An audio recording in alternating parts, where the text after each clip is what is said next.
Hello, my name is Tia, also known as Costume Fiend because I'm both evil and excessively fond of dressing up. Lately, for background noise, I've started watching Murder, She Wrote, and it got me thinking about how much I actually enjoy the mystery genre. It possibly began with Nancy Drew, which is the first mystery series slash detective character I remember coming across. It's a genre that kind of makes it difficult, though, to avoid propaganda, which is probably why my favorite detective characters are probably just busybodies. Jessica Fletcher from Murder She Wrote kind of fits nicely into that category, so I'm liking the series so far. It's also fascinating watching 80s and early 90s fashion. It's a lot, but yeah. I also really love Miss Fisher's murder mysteries, a fair amount of Scooby Doo media, ending for me in probably the What's New Scooby Doo era, which is maybe something I'll get into another time.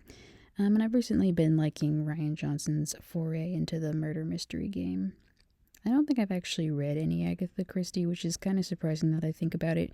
Maybe like one of her books back in like middle school or high school, but it's been a while. But I have seen, The Murder on the Orient Express. And on top of the fact that Ryan Johnson lists her as an influence, I can also see how his TV series Poker Face was influenced by Columbo. And now, again, watching Murder She Wrote, I get some of the vibes there as well. Before I start on Poker Face, though, I kind of actually wanted to babble about Miss Fisher and Knives Out for a few moments. Starting with Miss Fisher's murder mysteries, I think one of the things I like about it is that it's a period piece, the late 1920s to be more specific, and that it takes place in Australia, which helps set it apart from some other things. Our leading lady, Franny, is a private investigator who first enters the murder mystery business because she's still trying to find answers about her missing sister.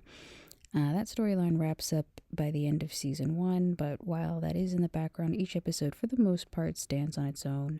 Franny is definitely one of my favorite types of female leads in that she's bold and confident and she doesn't see other women as competition. She can be rather stubborn too, which is both helpful and what gets her into extra trouble. The second season is probably my favorite for both the overarching storyline and for the individual episodes. Also, from a shipping perspective, season 2 has some of my favorite Franny and Jack moments. Jack being the head detective that Franny often works with or clashes with, depending on the scenario. It's certainly not a perfect series, but there are at least some critiques of the justice system, and the show does touch on societal issues, some of which are unfortunately still problems in Western society today.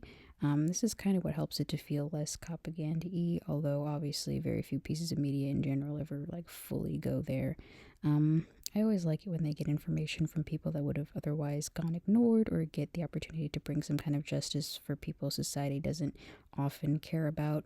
And every once in a while, there's also some sympathy given to the murderer and their punishment, which I believe, given the time period, was often the death penalty, is framed as sad rather than victorious. I'm not even finished the first season of Murder, She Wrote, but I've noticed they do that sometimes as well. I feel like it is worth noting, though, that Franny does come from wealth, which is why she's able to, be a PI, but she's also experienced poverty, so that's also why she has the, ability to empathize with people of lower class. But going back to the other thing, the reason that matters to me is mostly because going back to the propaganda problem for a moment, framing all crime as equally bad kind of does a disservice to a lot of people, and framing people who commit crimes as always completely evil kind of reinforces the idea that no matter what they've done, they deserve to be treated badly. So, especially in a period piece where the death penalty is an inevitability, a lot of murder mysteries, giving those things the proper weight is very important. That being said, I do also feel like as a society, we obviously tend to give people more chances the more privilege they've got, which is why, at least in fiction, I'm not immune to the desire to sometimes see unambiguously bad people get their just desserts. Both the Knives Out and the Glass Onion movies, spoiler alert, feature murderers who come from wealth and are in a lot of ways undeserving of it, whether it's because it was inherited, like with Ransom, or because it was both inherited and built on other people's ideas and labor, like Miles. Both films feature the standard detective type in Benoit Blanc, who is very entertaining, and you can tell Daniel Craig is having a blast. But they also feature a working class slash poor woman of color that serves as a contrast to the people around them. Marta and Helen serve as kind of like the heart of both of those stories, and in Glass Onion in particular, there's an emphasis placed on how the justice system can only work if people tell the truth and play fair, which obviously, when wealth and power get in the way, that doesn't often happen. Whether or not you think that's a bit oversimplistic, which I suppose on some level I do, it is something that tells me that Rian Johnson has a point of view and that he's not afraid of people calling him like woke or too PC to share it.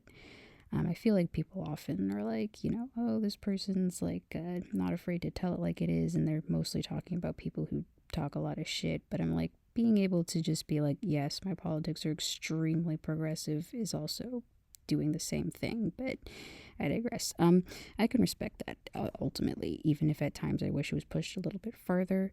The biggest example of how that can be limiting and still falls back into the camp of supporting the status quo, only a smidgen fairer, is in the Poker Face episode, Time of the Monkey. Sorry about that. But yeah, there's some good performances and moments in it, but it does do that thing where the radical lefty type characters turn out to be bad because they wanted to go too far and kill innocent children.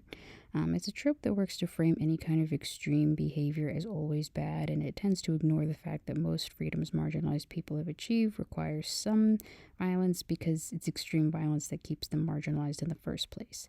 Killing children is obviously bad, but the point that the children of the elite tend to continue violent cycles and not actually be that much different from their parents kind of gets overlooked because we focus on the kid killing bad part. I don't know how we regular people help break those cycles, but doing nothing also won't help us any more than blowing up them would, so yeah. Other than that, though, I actually really enjoyed Poker Face for a number of reasons. It does feature, like what I brought up before, a sleuth character that's actually just somebody with a special skill. In this case, the main character, Charlie, can tell when people are lying at times to, I guess, an almost supernatural degree, and she has a huge desire to help people. She actually doesn't even work with cops, mainly because the background story involves her being on the run, so she couldn't really work with the police even if she wanted to. She often has to lay the groundwork to get the criminals caught, and on some occasions gets the victims justice indirectly. The fourth episode, Rest in Metal, comes to mind for that kind of thing. Also, it seems like this is a popular opinion, but I think my favorite episodes were The Orpheus Effect and Escape from Shit Mountain, which are the two that come before the finale. They both showcase how Charlie, being ultimately a good person and has the ability to befriend just about anyone, play a role in her ability to not only solve mysteries but touch other people's lives, even if it doesn't amount to anything major. It also doesn't feel like those connections were wasted just because things didn't always wrap up in a neat way. The series overall feels very community oriented, despite the fact that Charlie being on the run kind of makes her a constant outsider.